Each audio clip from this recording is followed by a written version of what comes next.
Chemistry and physics, संस्कार senior secondary school बड़ाऊ। आज हम इस नए वीडियो में, जो पिछले वीडियो में हमने कूलाम का नियम पढ़ा था, उससे आगे बढ़ते हुए और आगे के टॉपिक पे डिस्कस करते हैं। तो कूलाम का नियम हम पढ़ रहे थे और कूलाम के नियम के बाद हमने पढ़ा था कि दो आवेशों के मध्य माध्यम का विद्युत बल पर क्या प्रभाव पड़ता है। देखिए हमारे पास रिजल्ट जो हमारे पास आया था वो ये आया था Fm equal Fa upon epsilon r,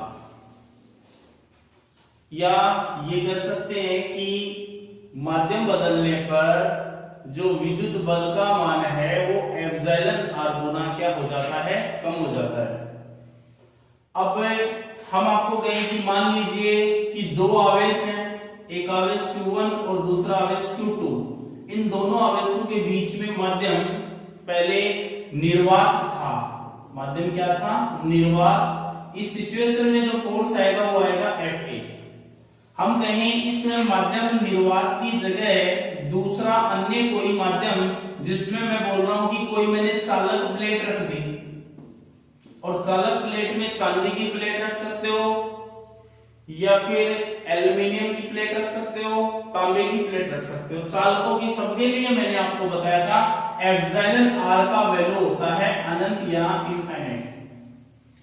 अब इस स्थिति में आपसे पूछा जाए कि बल का मान कितना होगा, तो Fm बराबर क्या आएगा हमारे पास, Fa अपॉन एप्सिलॉन r का वैल्यू कितना लिखेंगे, अनंत। तो हमारे पास Fm इक्वल कितना आएगा, 0। तो अनंत Fm में डिवाइड होगा तो हमारे पास 0 बचेगा। तो हम यहां से ये कर सकते हैं, निर्वात के स्थान पर अन्य माध्यम जिसमें सुचालक या फिर चालक लेने पर बल का जो माना आवेशों के मध्य वो कितना हो जाता है, 0 हो जाता है। अगला जो टॉपिक हमारा आता है इसके बाद में, वो टॉपिक आता है अध्यारोपण का सिद्धांत।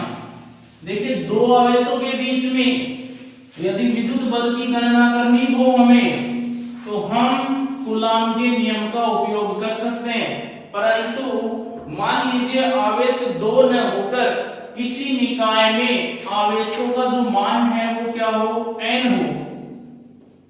ये अध्यारोपण का जो सिद्धांत है इसके बारे में हम कक्षा 11 में भी पढ़ चुके हैं। अध्यारोपण का सिद्धांत,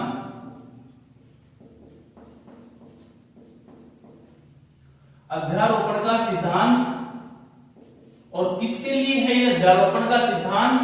बहुल आवेशों के लिए। बहुल आवेशों से यह तात्पर्य है कि आवेशों का मान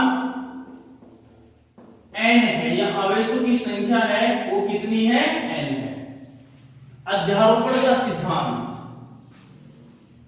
हालांकि इस सिद्धांत के अंदर हम यहां बहुल आवेशों के लिए भी कूलाम के नियम का उपयोग करेंगे।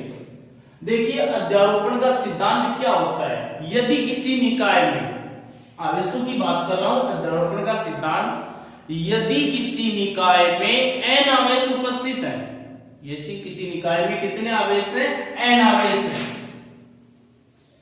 मान लीजिए ये कोई निकाय हो गया, इस निकाय में n आवेश, मान लेता हूं एक आवेश Q1, दूसरा आवेश Q2, तीसरा आवेश Q3, चौथा आवेश Q4 और nवा आवेश है वो क्या है, Q1 है। एक आवेश Q0, एक आवेश क्या है, Q0, और ये Q0 आवेश Q1 से R1 दूरी पर है, Q2 से R2 दूरी पर है, Q3 से R3 दूरी पर, या इसकी स्थिति सदिश Q0 से कह सकते हैं R4, ऐसे डॉट डॉट डॉट n के लिए हो जाएगा Rn।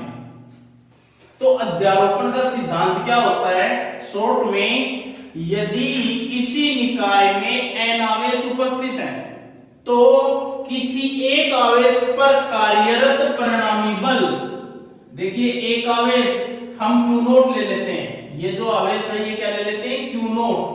तो इस आवेश पर कार्यरत परिणामी बल Fr के द्वारा रिप्रेजेंट कर लेंगे। सभी आवेशों के कारण उस पर लगने वाले बलों के सदिश योग के क्या होता है, बराबर होता है। अध्यारोपण का सिद्धांत क्या हुआ, किसी निकाय में n आवेश है या दो से अधिक आवेश है, देखो n या फिर कह सकते हैं दो से, दो के लिए तो कूलम्ब का नियम लगा लेंगे, लेकिन दो से अधिक आवेश है तो अध्यारोपण के सिद्धांत से फिर हम बल का मान निकालेंगे। तो किसी एक आवेश पर, तो Q नॉट आवेश पर कार्यरत परिणामी बल सभी आवेशों के कारण उस पर लगने वाले बलों के सदिश योग के क्या होता है, बराबर होता है। और इसी को हम कहते हैं अध्यारोपण का सिद्धांत।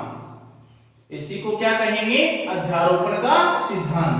अब आगे बढ़ते हुए इसको हम थोड़ा एक्सप्लेन करें तो मैं मान लेता हूं, माना एक निकाय, मान लिया हमने क्या कि माना एक निकाय जिसमें Q0, Q1, Q3, Q2, Q3, Q4 dot dot dot dot Qn आवेश उपस्थित है।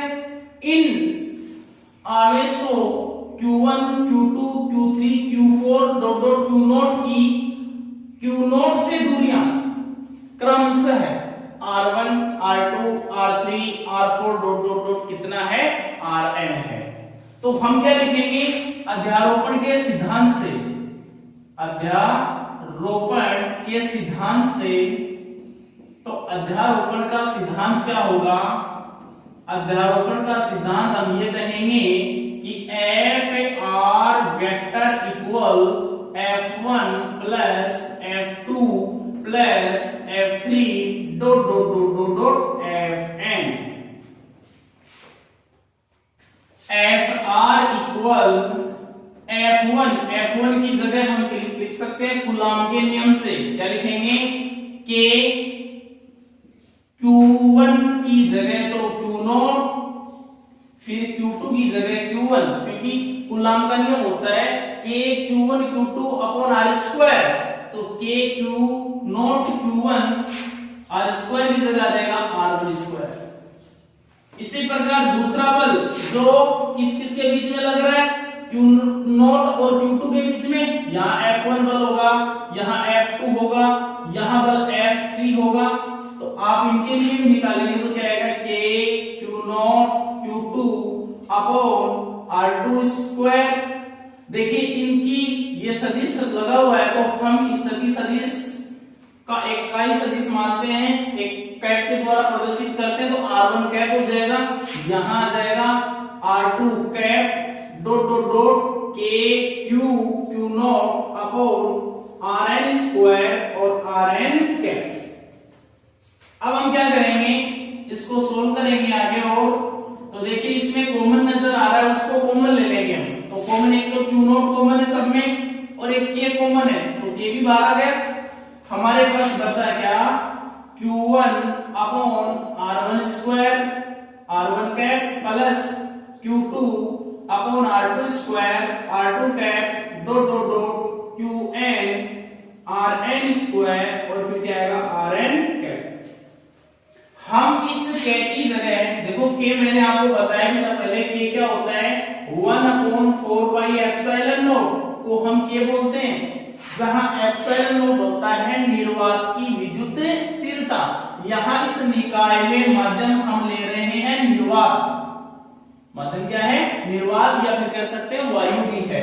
तो हमारे पास ये जो फॉर्मूला है, इस फॉर्मूले को हम इस प्रकार से लिख सकते हैं, एफ आर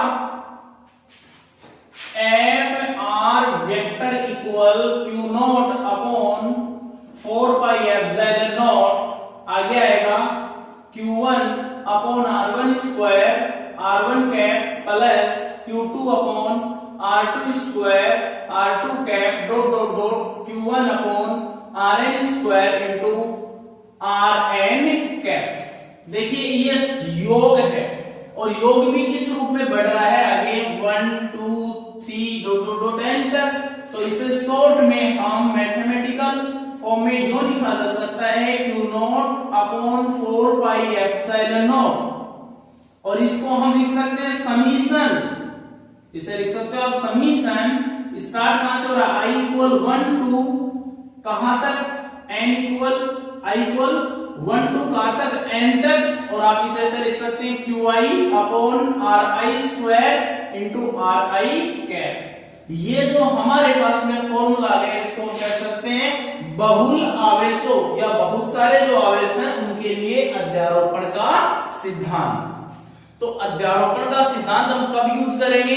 यदि किसी निकाय में 2 से अधिक आवेश उपस्थित हो, कोई भी निकाय है उसके अंदर कितने आवेश हो? 2 से अधिक आवेश हो, तो हम क्या करेंगे? इस अध्यारोपण के सिद्धांत का उपयोग करके उस निकाय के अंदर परिणामी बल की क्या कर लेंगे? गणना कर लेंगे। देखिए इसके बाद जो हमारा जो टॉपिक है अध्यारोपण का सिद्धांत बहुल आवेशों के लिए है, इसके बाद हम एक न्यूमेरिकल करते हैं। हमें समझ में आएगा उस न्यूमेरिकल से कि हाँ ये अध्यारोपण का सिद्धांत यूज क्यों होता है।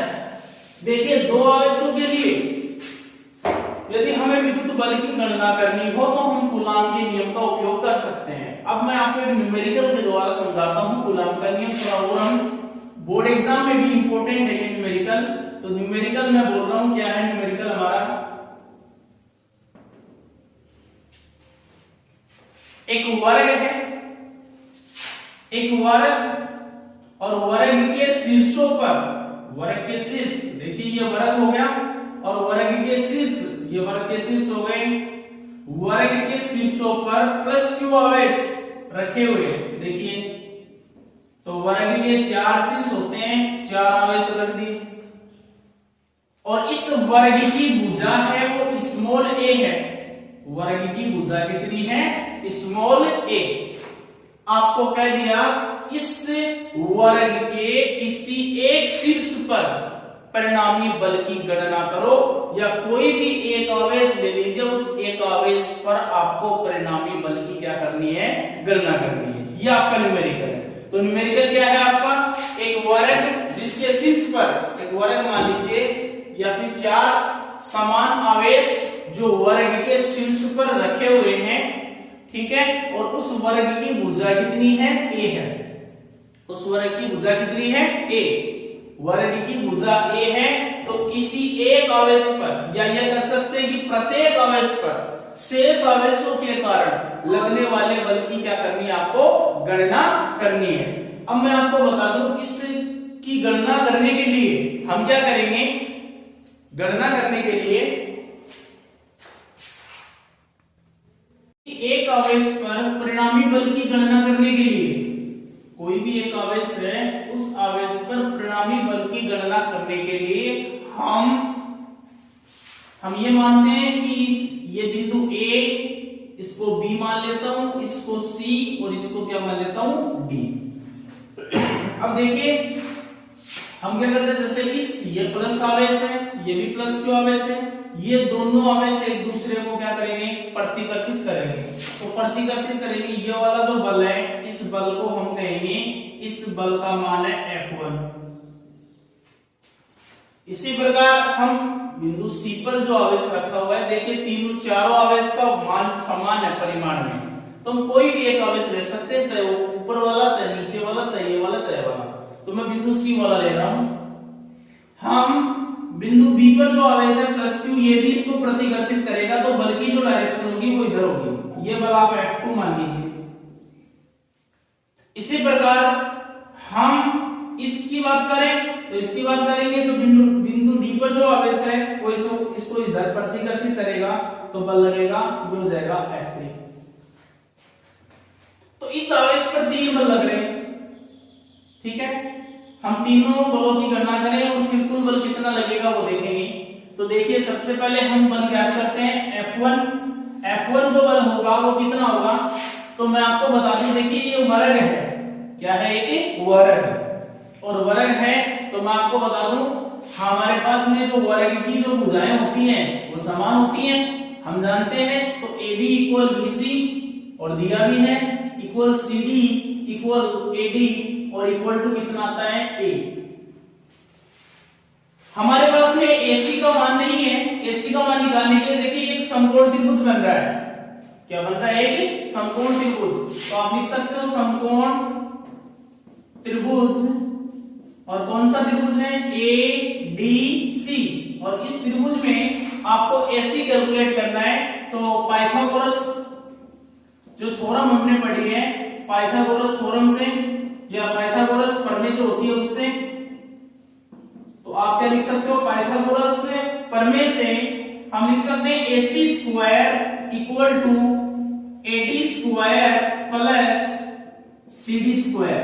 देखिए AC स्क्वायर ये हो गया, AC स्क्वायर इक्वल क्या आएगा, AD square plus CD square. अब AC स्क्वायर तो ऐसा कैसा निकालना में, AD का वैल्यू A है और CD का वैल्यू भी A है, A square plus A square. आप लिखेंगे AC स्क्वायर इक्वल आ जाएगा 2A स्क्वायर, या फिर AC का जो वैल्यू हमारे पास आएगा √2 और फिर क्या आएगा A। ये वैल्यू हमारे पास किसका जाएगा, AC का वैल्यू आ जाएगा। अब हमारे पास AC का वैल्यू आ गया तो हम आसानी से बल F1 कैलकुलेट कर सकते हैं। तो बल F1 बराबर हमारे पास क्या आएगा, बोलिए। तो फॉर्मूला कूलॉम के नियम से क्या होता है, K Q1 की जगह देखो A और C, देखिए ये दो बिंदु देख रहे हो, इसमें Q1 की जगह Q, इसमें भी Q1 Q2 की जगह Q, तो क्या लिखेंगे K Q1 Q, Q2 की जगह भी Q अपॉन R स्क्वायर की जगह आएगा √2A का होल स्क्वायर। तो हमारे पास जो बल F1 आएगा वो कितना आएगा, F1 बराबर हमारे पास आएगा K Q square upon 2A square. ये बल क्या आ गया, F1 आ गया आपके पास। इसी प्रकार हम दो बल और हैं वो निकाल लें। तो इसी प्रकार बल F2, तो देखिए F2 जो है वो आएगा, F2 बल जो है वो B और C जो बिंदु हैं इनके ऊपर आवेश रखे हुए Q प्लस Q के बीच लग रहा है। तो F2 का मान आएगा K Q इंटू Q, क्या जाएगा Q स्क्वायर अपॉन बीच की दूरी कितनी है A, तो क्या लिखेंगे हम A स्क्वायर। तो आपके पास F3 बल भी निकाल लो, F3 निकालेंगे तो इतना ही आएगा क्योंकि A ही दूरी है बीच की, तो मान आएगा KQ square upon A square. अब आप देखिए बल F3 इस तरफ लग रहा है, F2 इस तरफ लग रहा है, एक बल इधर से लग रहा है F1। पहले इन दोनों बलों का परिणामी निकालें। इन दोनों बलों का परिणामी मैं मान लेता हूं FR, मान लेता हूं, क्या मान लेता हूं FR। देखिए एक गुब्बारा के अंदर प्रत्येक कोण कितने डिग्री का होता है, 90 डिग्री का। ये कोण 90 डिग्री है तो ये भी निश्चित रूप से कितना होगा, 90 डिग्री का। और परिणामी का सूत्र आपको अच्छे से याद होगा, परिणामी कैसे निकालते हैं हम, FR इक्वल √F1 स्क्वायर। यहाँ पे देखिए F2 और F3 का परिणाम निकालना है तो F2 square plus F3 square plus 2F2 F3 और कोस कितने आएंगे 90। यहां देखिए F2 और F3 दोनों बलों के मान क्या है, बराबर है। तो हम यहां मान सकते हैं, माना F3 इक्वल F2 और किसके इक्वल ले सकते हैं, F के। तो आपके पास परिणामी बल कितना आ जाएगा, √F square plus F square plus 2F square कोस 90 का मान कितना होता है, 0 होता है। तो हमारे पास FR का वैल्यू कितना आएगा, √2F स्क्वायर, क्योंकि F स्क्वायर और F स्क्वायर ऐड हो जाएंगे। FR का वैल्यू आ जाएगा हमारे पास √2F। ये किसका वैल्यू आ गया, FR का। अब देखिए इन दोनों बलों से एक बल ये बना और एक बल पीछे से बना, दोनों बलों की जो दिशाएं हैं वो एक ही दिशा है, दोनों बलों की दिशा एक है। तो आवेश पर कुल परिणामी बल, तो आवेश पर कुल परिणामी जो बल लगेगा FT लिख लें उसको, टोटल कुल TR, टोटल R का मतलब परिणामी, रिजल्टेंट जिसको बोलते हैं। तो कुल बल FTR कितना आ जाएगा, और वो हो जाएगा F1 जो बल है उस F1 बल में किसको जोड़ दें, FR को। तो कुल बल कितना आएगा हमारे पास, F1 का मान तो कितना है KQ square upon 2A square plus देखिए ये √2F, F किसके इक्वल है, F2 और F3 के इक्वल है, इनका वैल्यू रख दो आप इसको लिखेंगे √2 आप k² कॉमन ले लेंगे तो मान क्या बचेगा 1/2 प्लस √2। ये जो बल हमारे पास में आएगा ये किसी आवेश पर कुल परिणामी बल होगा या वर्ग के प्रत्येक शीर्ष पर जो आवेश रखा हुआ है उस पर बल का मान कितना लगेगा k²/a² इंटू 1/2 प्लस √2। ये हमारा न्यूमेरिकल हो गया। आपको पूछा जाए इस बल की दिशा किधर होगी तो बल की दिशा बता दोगे AC के अनुदिश। कुल बल जो होगा उसकी दिशा किस तरफ होगी AC के अनुदिश होगी। एक इंपॉर्टेंट बात मैं आपको बता देता हूं सभी स्टूडेंट्स को। आप लोग देखिए 3 वीडियो अब तक इस चैप्टर के हमारे आ चुके हैं तो आप घर पर इनके नोट्स भी बना सकते हो। ये जो हमने 3 वीडियो पढ़े और इन तीनों वीडियो के नोट्स से आप क्या करेंगे नोट्स के लिए आप या तो ऐसा करें कि जो पढ़ाया जा रहा है उसको साथ साथ लिखें या फिर आप मैसेज कर दीजिए और आपको जो स्कूल के जो नंबर है उन पे या फिर आप इन नंबरों पे फोन करके ये कहेंगे कि आपको PDF दे दी जाएगी। इन नंबरों पे आप मैसेज कर दीजिए और जितना आपको पढ़ा दिया गया आप 9694776862 इन नंबरों पे आप मैसेज कर दीजिए जो आपको इनके नोट्स मिल जाएंगे। तो आप साथ साथ इनके नोट्स भी बना सकते हो।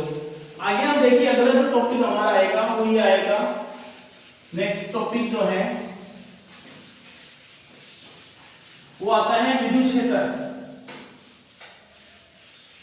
आज विद्युत क्षेत्र के बारे में थोड़ा सा डिस्कस करेंगे हम। विद्युत क्षेत्र किसे कहेंगे और भी चैप्टर के अंदर न्यूमेरिकल्स हैं उन न्यूमेरिकल्स को आप साथ साथ कीजिए और किसी न्यूमेरिकल के अंदर आपको किसी प्रकार की प्रॉब्लम या डाउट होता है तो आप लोग और अगला जो वीडियो आएगा इसके अंदर हम 2 न्यूमेरिकल और करेंगे जो हमारी बुकें होंगे NCERT के ऊपर।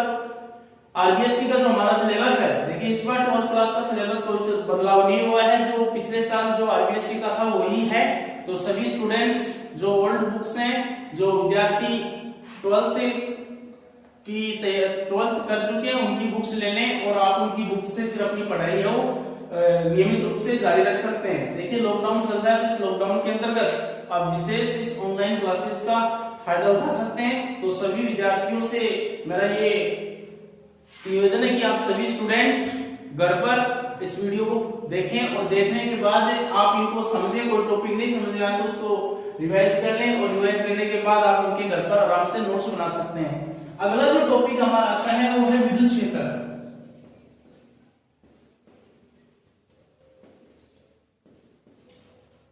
विद्युत क्षेत्र जिसे हम इलेक्ट्रिक फील्ड भी कहेंगे।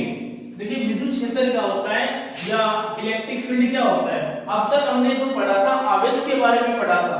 हमने स्टार्टिंग जो शुरुआत की थी आवेश की उत्पत्ति कैसे होती है, आवेशों के गुणों पे डिस्कस किया था, आवेशों के बीच में जो आकर्षण प्रतिकर्षण बल लगता है उसके बारे में फिर कूलाम का नियम पढ़ा था।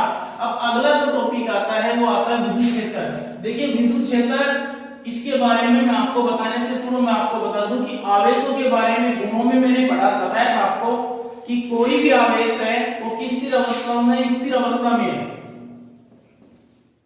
कोई भी आवेश कौन सी अवस्था में है स्थिर अवस्था में है। तो यदि आवेश स्थिर अवस्था में है तो वो केवल क्या उत्पन्न करता है विद्युत क्षेत्र उत्पन्न करता है। क्या उत्पन्न करता है विद्युत क्षेत्र उत्पन्न करता है। ये अपने आवेश के गुणों पर डिस्कस किया था। अब देखिए वो विद्युत क्षेत्र क्या होता है।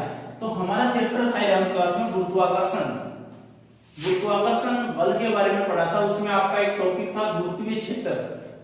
क्या था गुरुत्वीय क्षेत्र। देखिए गुरुत्वीय क्षेत्र के बारे में हमने यही पढ़ा था कि ब्रह्मांड के अंदर कोई भी कण होता है उसका द्रव्यमान है तो द्रव्यमान है तो उसके अराउंड या उसके चारों ओर क्या होगा उसका गुरुत्वीय क्षेत्र होगा। और उस गुरुत्वीय क्षेत्र के अंदर कोई भी वस्तु चली जाए क्या करती जाए चली जाए तो वह पिंड उस वस्तु को अपनी ओर क्या कर लेता है आकर्षित करता है। जैसे पृथ्वी प्रत्येक वस्तु को अपनी ओर आकर्षित करती है। कहां तक आकर्षित करती है जहां तक पृथ्वी का क्या है गुरुत्वीय क्षेत्र है। हम बात कर रहे हैं 12th क्लास में विद्युत क्षेत्र की। तो विद्युत क्षेत्र के लिए मैं आपको बता दूं मान लीजिए ये कोई आपका स्थिर आवेश है। गतिशील आवेश भी हो सकता है, लेकिन गतिशील आवेश क्या करता है, विद्युत क्षेत्र के साथ साथ क्या करता है, चुंबकीय क्षेत्र उत्पन्न करता है।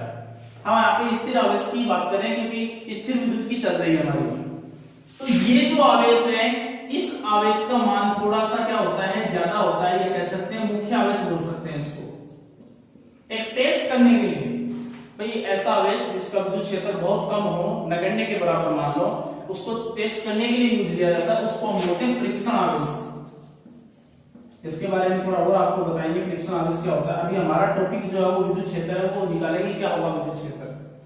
तो कोई भी आवेश, ये आवेश है जिसका वैल्यू है प्लस क्यू, हम क्यू ले रहे हैं। तो इस आवेश के चारों ओर, ये जो आवेश है, इस आवेश के चारों ओर ऐसा क्षेत्र, इस आवेश के चारों ओर ऐसा क्षेत्र जिसमें अन्य आवेश बल का अनुभव करे। किसका अनुभव करे, बल का। बल कौन सा हो सकता है, बल आकर्षण भी हो सकता है, और बल कैसा हो सकता है, प्रतिकर्षण भी हो सकता है, क्योंकि कूलॉम के नियम से हमने पढ़ा था दोनों की प्रकृति, आकर्षण और प्रतिकर्षण हो सकते हैं विद्युत बल की। तो विद्युत क्षेत्र की बहुत ही आसान डेफिनेशन निकली, क्या निकली, किसी आवेश के चारों ओर ऐसा क्षेत्र, कोई भी आवेश है, उस आवेश के चारों ओर ऐसा क्षेत्र जिसमें अन्य आवेश किसका अनुभव करे, बल का अनुभव करे। अन्य आवेश किसका अनुभव करे, बल का अनुभव करे। उस आवेश के चारों ओर ऐसे क्षेत्र को हम क्या कहते हैं, विद्युत क्षेत्र कहते हैं। तो बहुत आसान डेफिनेशन है, किसी आवेश के चारों ओर ऐसा क्षेत्र जिसमें अन्य आवेश बल का अनुभव करे, विद्युत क्षेत्र कहलाता है। क्या कहलाता है, विद्युत क्षेत्र। विद्युत क्षेत्र की जांच करने के लिए अभी मैंने बताया हम एक परीक्षण आवेश लेते हैं और उस परीक्षण आवेश को रिप्रेजेंट करते हैं क्यू नोट से। किससे रिप्रेजेंट करते हैं, क्यू नोट से। अब देखिए इस विद्युत क्षेत्र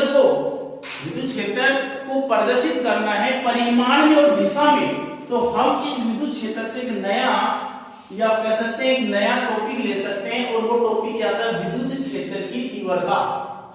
क्या आता है वो टॉपिक हमारा, विद्युत क्षेत्र की तीव्रता, इंटेंसिटी ऑफ इलेक्ट्रिक फील्ड, और इसको ई वेक्टर से रिप्रेजेंट करते हैं।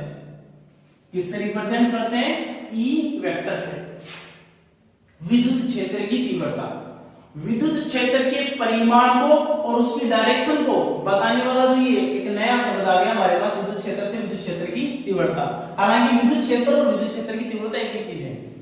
इसको ये एक सदिश राशि होगी, आगे हम आपको बताएंगे, क्योंकि इसकी दिशा की जरूरत पड़ती है, तो इसको रिप्रेजेंट हमने ई के ऊपर वेक्टर लगा के रिप्रेजेंट कर दिया।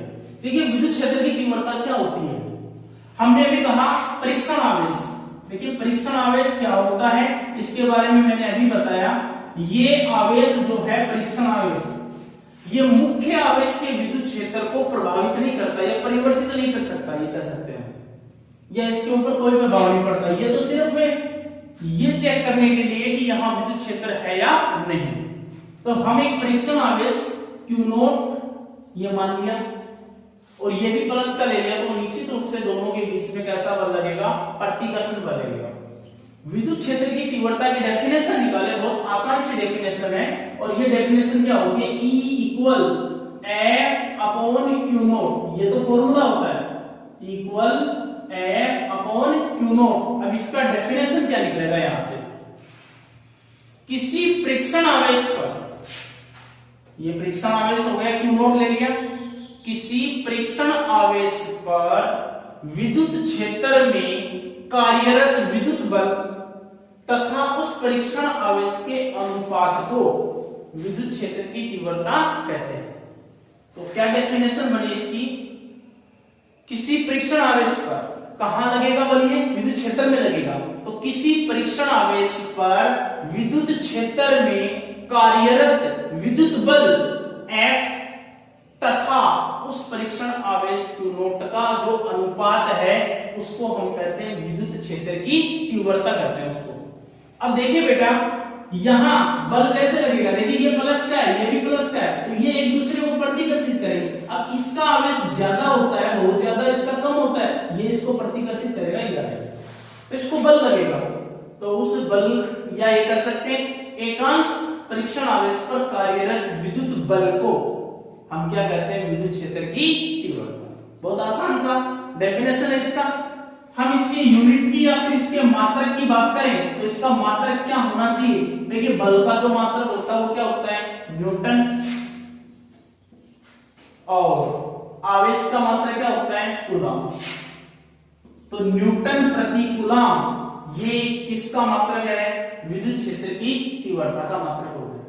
बोर्ड एग्जाम में जो क्वेश्चन आता है वो थोड़ा सा घुमा के देते हैं, ऐसे नहीं कहते कि विद्युत क्षेत्र की तीव्रता का ऐसा ही मात्रक लिखिए, नहीं। एग्जाम में क्वेश्चन कैसा देते हैं, न्यूटन प्रति कूलम किस भौतिक राशि का मात्रक है, और वो राशि सदिश है या अदिश, ये बताइए। तो एक नंबर का क्वेश्चन आता है यहां से। देखिए इसका एक यूनिट और आता है जो चैप्टर नंबर हम 4 के अंदर आपको बताएंगे क्या आता है वो यूनिट, या फिर 3 के अंदर भी डिस्कस कर लेंगे। तीसरा जो चैप्टर आएगा उसमें भी डिस्कस कर लेंगे, लेकिन आपको बताऊंगा वो कैसे आता है। अब आपके पास में इसका मात्रक आ गया न्यूटन प्रति कूलम, आपको कहा जाए इसकी विमा बताइए, या विम ये सूत्र क्या होगा इसका, तो बल की जो विमा होती है वो होती है m_L_T-2, ये तो बल की विमा, और ये कूलम है, कूलम की विमा होती है 80 बताई हुई है। इसको सरल करेंगे तो हमारे पास विमा बनेगी m⁻1 L⁻1 T⁻1 और 2 माइनस के 3 और A⁻⁻1। तो ये विमीय सूत्र हमारे पास में किसका आ जाएगा, विद्युत क्षेत्र की तीव्रता का। इंपॉर्टेंट बात जो है वो ये है कि विद्युत क्षेत्र की तीव्रता है वो एक कैसी राशि है, सदिश राशि है। कैसी राशि होगी, सदिश। तो बोर्ड एग्जाम में मैंने बताया ऐसा क्वेश्चन आता है तो आप इसका आंसर ये देंगे, न्यूटन प्रति कूलम विद्युत क्षेत्र की तीव्रता का मात्रक है, और यह राशि कैसी है, सदिश राशि है। हम इसकी दिशा की बात करते हैं तो देखिए मैं आपको बता दूं, विद्युत क्षेत्र की दिशा जो होती है वो धनावेश से तो बाहर निकलते हैं और ऋणावेश में अंदर प्रवेश करते हैं। यानी धनावेश से तो ये बाहर निकलेगी और ऋणावेश में क्या करें, अंदर प्रवेश, या कह सकते हैं आप प्लस से माइनस की ओर, इसकी डायरेक्शन, इसकी विद्युत क्षेत्र की तीव्रता। तो विद्युत क्षेत्र की तीव्रता आपको समझ में आ गया होगा। विद्युत क्षेत्र की तीव्रता हम किसे कहते हैं, क्या होगी विद्युत क्षेत्र की तीव्रता, एकांक परीक्षण आवेश पर कार्यरत विद्युत बल को हम विद्युत क्षेत्र की तीव्रता कहते हैं, और ये एक सदिश राशि है, इसकी दिशा धनावेश से किस ओर होती है, ऋणावेश की ओर होती है। कुछ इंपॉर्टेंट बातें और हम देखो यहाँ पे डिस्कस करें। मैं आपको कहूं E इक्वल, हम ऐसे लिख सकते हैं F अपॉन कोई दूसरा आवेश है तो Q0 की जगह आप क्या लिख सकते हो, Q। देखिए इसके अपॉन में 1 लिखेंगे तो आप इनको क्रॉस मल्टीप्लाई कर सकते हो, F को 1 से मल्टीप्लाई करेंगे F आएगा, Q को इससे मल्टीप्लाई करेंगे तो क्या आएगा, QE हो जाएगा। हम कोई भी विद्युत क्षेत्र है, देखिए मान लीजिए ये विद्युत क्षेत्र है, विद्युत क्षेत्र को ऐसे भी प्रदर्शित करते हो आप, ये विद्युत क्षेत्र है, इसमें यदि हमने धनावेश रख दिया, कौन सा आवेश रख दिया, धनावेश, तो उस धनावेश पर बल लगेगा, और बल लगेगा कितना, F बराबर धनावेश है तो प्लस QE, और ऋणावेश है, कौन सा आवेश है, ऋणावेश है, तो उस पे बल लगेगा माइनस QE।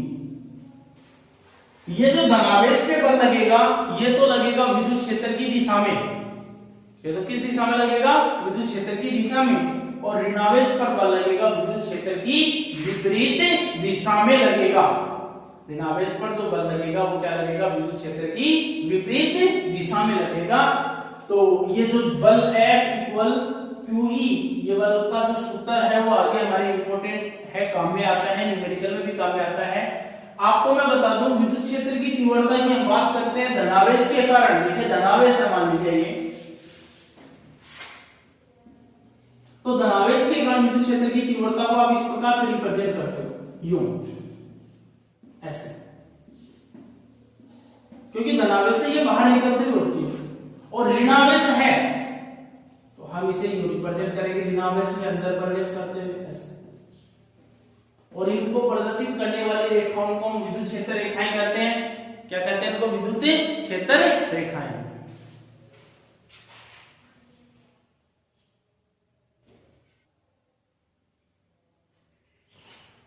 विद्युत क्षेत्र की तीव्रता के आगे का जो टॉपिक है ये नेक्स्ट वीडियो के अंदर हम डिस्कस करेंगे।